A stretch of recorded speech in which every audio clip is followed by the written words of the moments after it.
Chapter 8. Natsuki jumped out of my arms. "Papa, what are you doing here?" "Never mind that," he growled. "What the fuck are you doing out here kissing boys and shit? You know what? Fuck this." "Papa," began Natsuki. "Shut your trap, whore," barked Natsuki's father. "Or I'm gonna have to shut it for you." "What the hell's your problem?" I said, stepping in front of Natsuki. This was the man abusing Natsuki?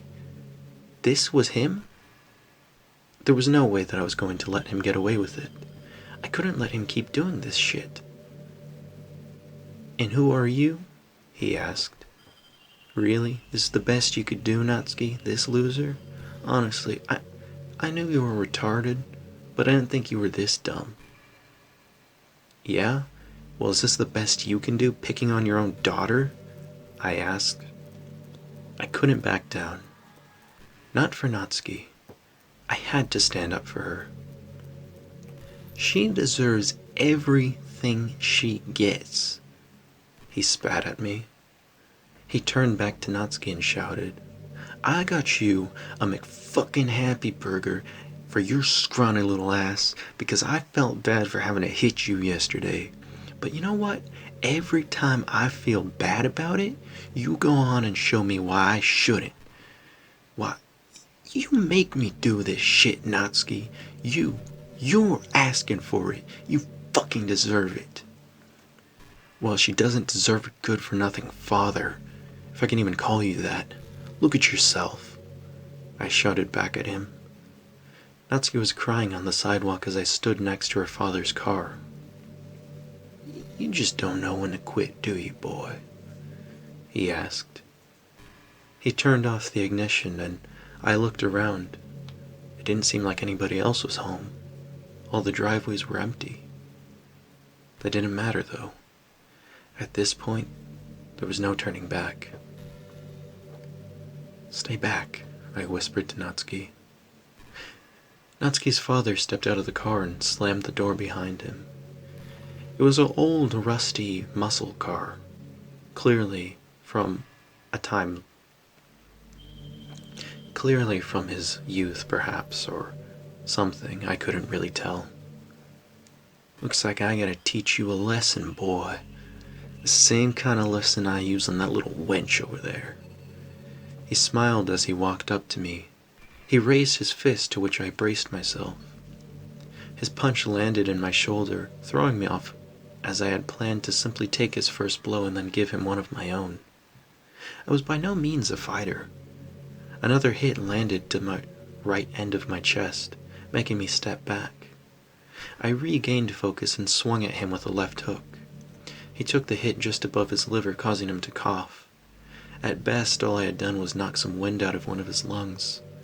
I struck him once more, and this time in the middle of the chest, and then again the wind was knocked from his lungs. I struck him once more in the middle of his chest this time, and then once more on his cheek.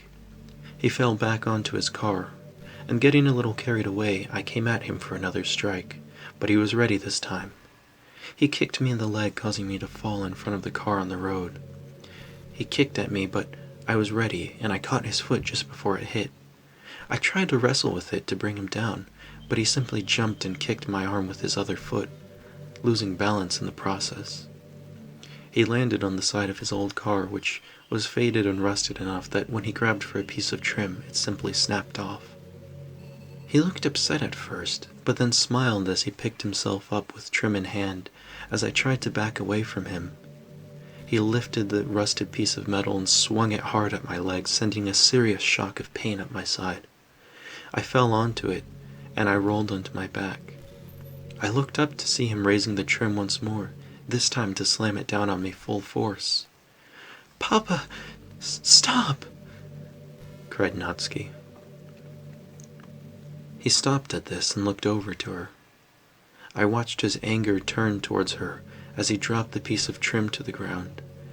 I tried to crawl over to him, but my leg felt so numb from where he hit it.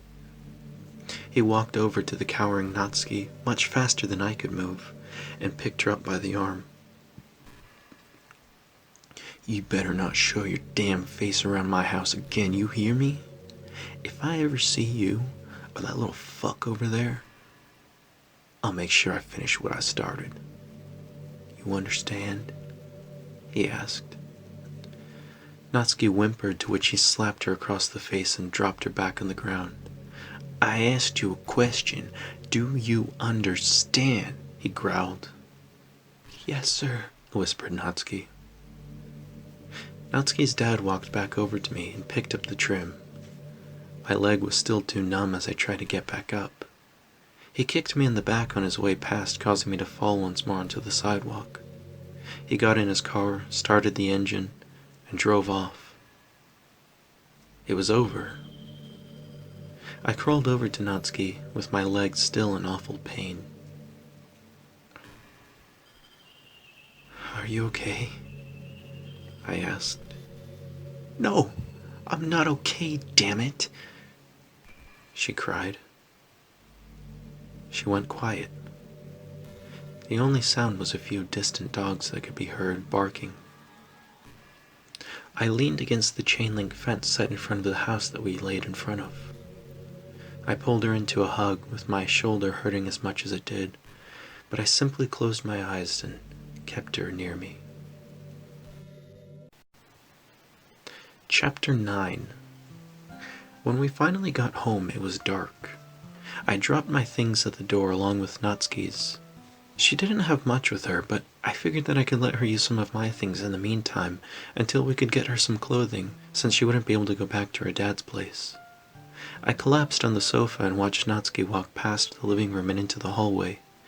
She rummaged through some of the cabinets before coming back with a first aid kit and a bottle of pain relievers. She pulled some athletic tape from the kit before turning back to me. "Where did he hit you?" she asked.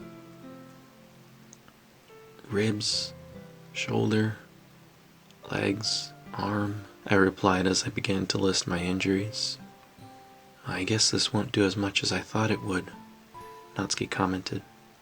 "Well, I guess we could at least take care of that leg." "I mean, sure," I replied. "Well," she started.